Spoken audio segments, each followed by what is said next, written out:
Greetings everyone, I am Dr. J. When I started making YouTube videos, it was all for fun. A way of sharing a medium I love with anyone unfortunate enough to find me. Part of me was hoping that it would become a career, but I recognized that the likelihood of that happening is virtually non-existent.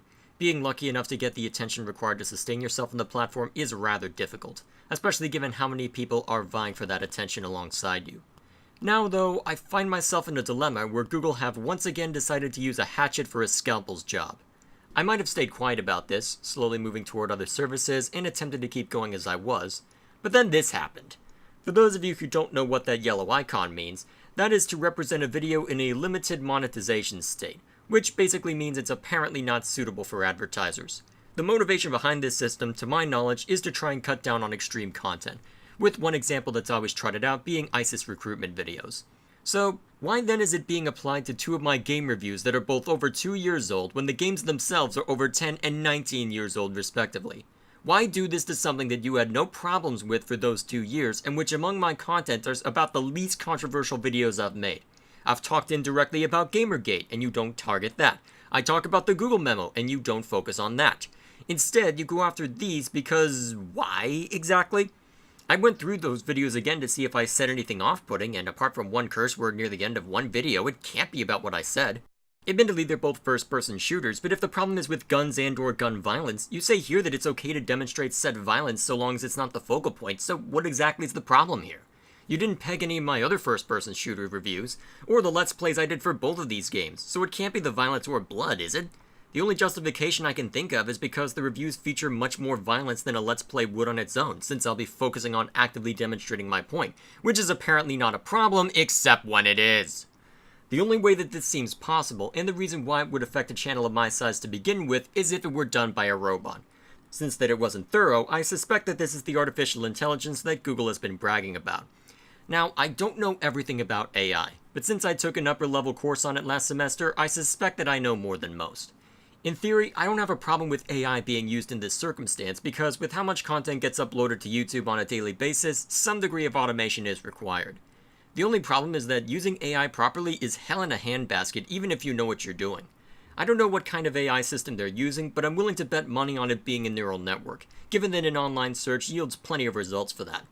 For the unfamiliar, neural networks are meant to simulate the human brain by having a small number of highly interconnected nodes.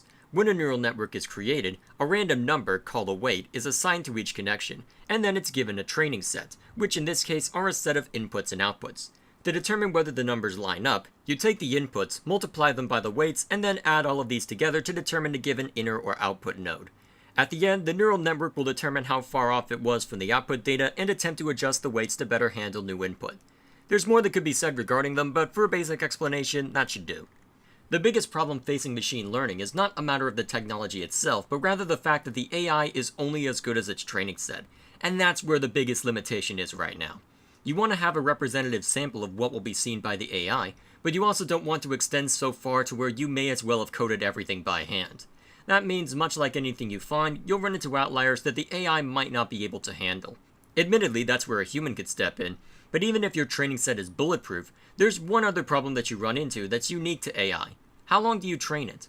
This might seem like an odd question, but when you're dealing with something as complex as a neural network, it's a real problem that caused my final project in that AI course to be less than ideal. Train too little and it doesn't do what it's supposed to. Train too much and you run into overfitting, where the AI becomes so honed in on the training set that it can't handle the wider breadth of data you would see during practical use.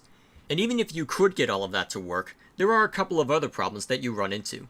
To start with, there's just the complexity of the task. It's one thing to see images and be able to identify them, it's another to determine the context that those images are being displayed in. Perhaps more importantly, however, what is to stop the engineers or companies' bias from coloring the training set? I've heard accusations that the limited to no ad system is not merely just an overbearing robot, but a full-on blacklist. And frankly, I wouldn't be surprised if it was both. If certain content was used as the training set, then it would be much more easily identified and labeled as such, especially if the content creator was taken into account as well. Given that this has affected historical reenactment channels and YouTube accounts documenting war crimes in Syria, I don't know if this is the case, though it would also depend on how much the AI weighted that factor in the first place. And thus, you also get a nifty excuse to say, it wasn't us that manipulated the system based on the content creator, it was the robot that decided to do it all on its own, completely disregarding the fact that we designed it and unleashed it on our systems knowing something like this was possible. I mean, it's not like we would do such a thing to certain groups we don't like, because it's not like we have a precedent for manipulating search results already, right? To some, however, the fact that some controversial YouTubers are getting targeted more than others might be a good thing, as in their eye, they may promote harmful or hateful ideas that can't be allowed to remain unchallenged. Honestly though, I don't even need to go into how attempting to push those voices out will only embolden those that hold them and inspire others to seek out the forbidden fruit. I don't even need to say that all you do is force it underground where you can't touch it. I don't even need to plead for the principle of freedom of expression and debate when one might say that the First Amendment doesn't technically apply to private corporations. All I have to do is bring up the collateral damage to demonstrate that the system that Google currently has in place is using a hatchet for a scalpel's job at best and is outright malicious at worst. Given their history of manipulating search results, given the fact that a single memo only wishing for better discussion within their company led to the author being fired, and given this latest screw-up, I am afraid that my confidence in Google as a company and YouTube as a platform has reached a new low that I frankly didn't believe was possible. There is only so long that YouTube can continue operating at a loss, and while I won't take pleasure in watching it become the next MySpace, I won't say I didn't see it coming. For now though, I suppose the best thing to do is carry on. Unfortunately, any appeal I try on those videos is going to be ignored because while I can afford to keep going out of principle, YouTube apparently is too busy to deal with a nobody like me who didn't get 1,000 views on the videos in the last week. So I guess we'll never know if they would have been reinstated or not, but if any of my other videos get hit, I'll be sure to mention it when it happens. In the meantime, I'll continue to post here out of protest because even if your robot doesn't like me being here, I'm a little too stubborn to give up just yet. However, I am also mirroring all of my content on vid.me in case a day comes when YouTube dies or kicks me off, so feel free to follow me there if you're interested. Outside of that, I've got a video game review to finish up, so here's hoping that that doesn't get flagged for having guns in it. You idiots.